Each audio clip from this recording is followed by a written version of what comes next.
வேலை நிமித்தமாகவும் படிப்புக்காகவும் சொந்த ஊரை விட்டு வீட்டை விட்டு சென்னை போன்ற பெருநகரங்களில் தங்கியிருப்பவர்களுக்கு தினமும் சாப்பிட வீட்டுச் சாப்பாடு கிடைப்பது என்பது அரிதே. அப்படிப்பட்டவர்களை திருப்திப்படுத்தும் உணவு சேவை ஒன்றை பார்க்கலாம். ஹோட்டல்கள், நட்சத்திர ஹோட்டல்கள், மெஸ், கையேந்தி பவன் என உணவு தேவையை பூர்த்தி செய்ய பல உணவகங்கள் இருக்கின்றன. ஆனால் தனியே தங்கி படிக்கும் மாணவர்களுக்கோ, வேலைக்கு செல்லும் இளைஞர்களுக்கோ, சமைக்க முடியாத முதியவர்களுக்கோ வீட்டு சாப்பாடுதான் பிரதான விருப்பமாக இருக்கிறது. அதற்கான வழியாக ஃப்ரம் எ ஹோம் என்ற இணையதளம் சேவை வழங்கி வருகிறது. ஹெல்த் கான்ஷியஸாக நம்ம எல்லாமே இப்போ கொஞ்சம் கொஞ்சமாக மாறிக்கிட்டு வரோம். இப்போ நம்ம வெளியில் ஹோட்டல் ஃபுட்டோ இல்லை ரெஸ்டாரண்ட் ஃபுட்டோ நம்ம ரெகுலராக சாப்பிட என்ன ஆகுது அப்படின்னா, ஆப்வியஸாக ஹெல்த் இஷ்யூஸ் வருது. அது இல்லாமல் ஒரு அவர்ஷன் வந்துடுது. என்னடா அது வெளியிலே சாப்பிடணுமா அப்படிங்கிற ஒரு தாட் இப்போது என்ன மாதிரி பேச்சுலர்ஸ்க்கு, வயசானவங்களுக்குலாம், இன்ஃபேக்ட் வயசானவங்களுக்குலாம் இன்னும் நிறைய பிரச்சனைகள் இருக்கும். ஏதாவது ஒரு ஹெல்த் கண்டிஷன் இருக்கும். அவங்களால வெளியில் இருக்கிற ஃபுட் ஐட்டம்ஸை இன்னும் கன்சியூம் பண்ணாங்கன்னா இன்னும் அவங்களோட ஹெல்த் இஷ்யூஸ் பிரச்சனை அதிகமாக தான் போகும். அப்படிங்கிறதுனால அவங்க வீட்டு சாப்பாட்டை ப்ரிஃபர் பண்ணுறாங்க.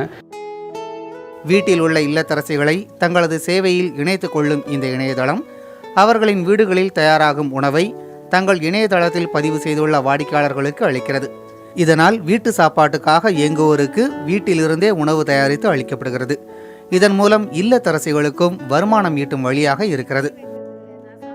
ஹோட்டல்ஸில் அவங்களுக்கு சோடா போடுவாங்க. இப்போ வேகலைன்னு வச்சுக்கோங்க, கீரை கலராக வரணும்னு சொல்லுவாங்க, க்ரீனிஷாக இருக்கும். நான் க்ரீனிஷாக தான் பண்ணுவேன். ஏன்னா அதில் சர்க்கரை போடுவேன். சர்க்கரை போடக்கூடாதுன்னா டயபெட்டிக் சர்க்கரை. கீரை க்ரீனிஷாக பண்ணி எடுக்கணும். நான் நம்ம ஓல்டன் ஸ்டைலில் தான் நான் கீரை சட்டியில் வச்சு தான் கடையிறேன். இதே நேரத்தில் வயதானவர்கள், டயட் இருப்பவர்கள் என ஒவ்வொருவருக்கும் தேவையான விதத்தில் தயாரித்து அளிக்கப்படுவதால் வாடிக்கையாளர்களிடமும் நல்ல வரவேற்பு இருக்கிறது. இப்போ ஆஃப்டர்நூன் லஞ்சும் வாங்கிக்கிறேன், நைட் டிஃபனும் வாங்குறேன். நான் அவங்க கேட்குறாங்க நைட் என்ன டிஃபன் வேணும், மதியானம் சாப்பாடு நாங்கள் அனுப்புறது நல்லா இருக்குங்களா, இதில் வேறு எதனா உங்களுக்கு உங்கள் அபிப்பிராயம் எதனா சொல்லுங்கள், அப்படி இல்லை அக்கார்டிங்லி சேஞ்ச் இட்னு சொல்கிறாங்க. ப்ளஸ் டிஃபன் கூட நைட்டில் உங்களுக்கு என்ன வேணும் அப்படின்னு கேட்குறாங்க. அது சொன்னோம்னா அது செய்து அனுப்புகிறாங்க.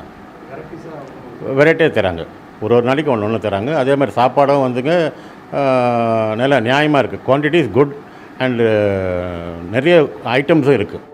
வீட்டில் சமைக்கும்போது தரமான உணவுடன் பக்குவமான பதமும் இருப்பதால் இது போன்ற இணையதளங்களை வாடிக்கையாளர்கள் நாடுகின்றனர். தரம், சுவை மட்டுமின்றி குறிப்பிட்ட நேரத்தில் வாடிக்கையாளருக்கு கொண்டு போய் சேர்ப்பது, கட்டுப்படியாகும் விலை ஆகியவை மற்ற காரணங்களாக இருக்கிறது இதன் வரவேற்பு அதிகரிக்க. இந்த சாப்பாட்டை விரும்புவோரின் தேவை பூர்த்தி செய்வதுடன் இவற்றை தயாரித்து வழங்குவோருக்கு மாதந்தோறும் ஒரு கணிசமான வருவாய் ஈட்டுக் கொடுப்பது குறிப்பிடத்தக்க விஷயமாக இருக்கிறது. புதிய தலைமுறைக்காக ஒளிப்பதிவாளர் சுரேந்தருடன் வேல்சங்கர்.